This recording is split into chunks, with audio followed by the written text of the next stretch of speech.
you want to be more productive, limit the number of things that you do at a time, so that you put in your best effort into what you're doing. You do it in the shortest possible time, and you can move on to something else.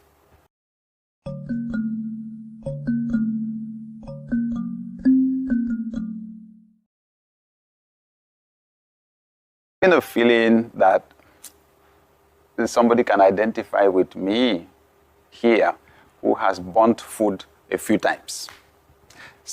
Because you put the food on the fire and you went to do something else, okay? You were not paying attention, and the food became what Christians call burnt offering, okay? You got it burnt and you had to throw it away. I should be honest, it happened to me.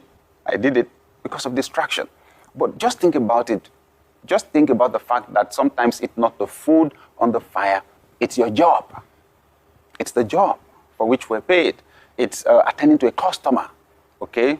It's the fact that there's a delay. It's the fact that we're disappointing somebody. It's the fact that we're losing the customer in the process of being distracted. It's the fact that we're losing money. Money is passing us by simply because we're distracted. So if you want to be more productive, limit the number of things that you do at a time,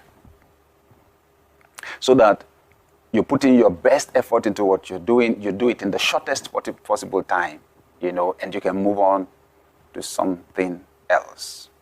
One other important dimension, from my experience, sleep. Getting adequate sleep.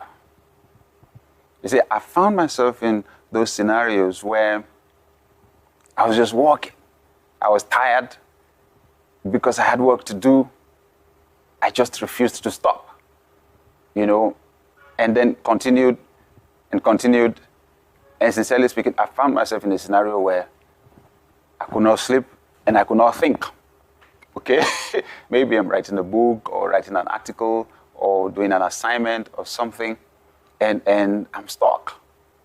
So I've learned the power of sleep. It's the human body's design. Your body needs sleep just like it needs food.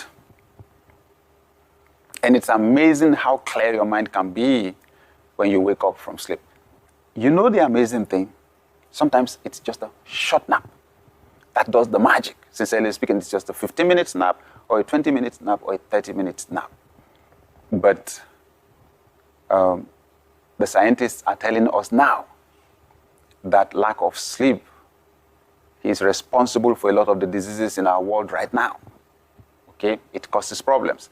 I can tell you definitely it impacts on our productivity. I'll add something to that from my experience.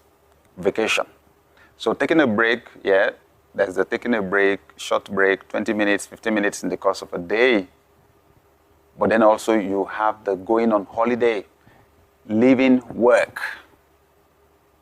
Oh, I have experienced amazing things, phenomenal things going on vacation. At first, going on vacation to me was a thing of luxury. It was just a reward for having worked hard. Except that when I began to go on vacation, I found out that when I was resting, I was not exerting myself, that there are ideas that came to me. I mean, massive ideas that resulted practically in multiplication in the sizes of our organizations. So, going on vacation is no longer considered an expense for me, it's an investment. And I found out something. When you've been there on a particular job, you go in, day out. I found out with time, you just become blinded to some things. Two, you get enmeshed in the routine. Your mind is filled with routine work. How to keep things going is what your mind is focused on. But I found out when you pull away, okay, you don't have any targets to meet, on the short run. You pull away and you are able to look at the work you're doing like an outsider. The insights that you gain can be phenomenal. I'm serious. Your ability to spot what is not working, it seems to be working, but it is not. Your ability to spot opportunities that you could leverage for growth in the next season of your life or the organization, all those things I have experienced. And I can tell you, taking a vacation or taking a break can be greatly beneficial.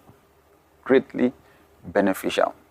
I cannot overemphasize the need for us to identify time wasters and to make sure we get rid of them in our lives.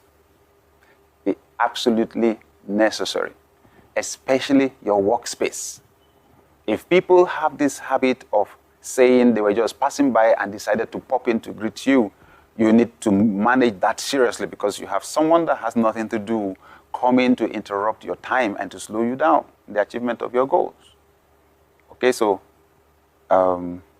somebody taught me this, that when a guest is coming into my office, I need to make sure I'm working, that I'm doing something, that the person meets me poised, for work. Like, I have urgent work I'm doing, and it should be obvious to the person that I'm actually interrupting something to be with the person. It registers something on the mind. But if someone meets you casually sitting down, like you actually have nothing to do, it tells them they have all the time in the world. Yep. And they should take their time. Candidly, I would say, dear viewer, that you also should not be somebody else's time waster. Don't go interrupt someone in their office, because what you sow is what you reap. If you come into my office space and you take all the time in the world, the day I want to pay you back, you'll have no moral justification for telling me to go away. Okay? So, let's eliminate time wasters from our life. This is also important. Travel time. Travel time. Can we save travel time? Can a phone call do what we will do by going to see someone? If a phone call will do it, save the travel time. You see how it works? So you have more time to do your work. It just makes sense. If it is possible to substitute the activity with something cheaper, substitute it, especially if you will still achieve exactly the same goal. Some of us need to deal with this at a cultural level, because our culture insists, it's only when we see face to face that we can have a discussion. I agree, the best form of communication happens face to face, because everything involved in the communication, can be experienced. So I can see the expression on your face, I can see the smile on your face, so that helps. I can see the posture of your body, and so on. I can sense more clearly the tone in your voice. But it's not every time that we need such sophistication. Save time. Save travel time. And I'm going to come back to that later on. Because there's a sense in which we need to deal with this at a community level and help to save people travel time. A lot of the unproductivity in our world right now is created on the road. It is created on the road. When people run into traffic, unpredictable traffic, unnecessary traffic, they waste their time. And wasting time is practically wasting your life. How do you become productive? How do you become productive when you're wasting time in traffic? Okay? So let's try and save time. And one of the ways to do it is to save travel time.